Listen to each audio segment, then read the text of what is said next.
人生咧，其實順境逆境都會遇到嘅。咁我今日同大家講咧，就係3個英文字母 FMA。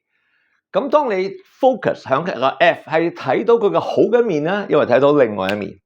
咁如果你個 focus 係話你都睇唔到個好面嘅話咧，你問自己嘅問題就係話：咦，除咗係咁嘅意思，有冇其他更好嘅意思我頭先睇唔到嘅咧？咁 focus 同埋有一個更好嘅 meaning。然後當你揾到個更好嘅 meaning 嘅時候咧，你有啲咩行動即刻去做 ？Focus meaning action， 立刻去做，5、4、3、2、1嚟啦，咁就可以去做。咁所以咧，好短時間入邊咧，用到呢個技巧嘅話咧，所有啲嘢會更好。送俾大家 ，thank you。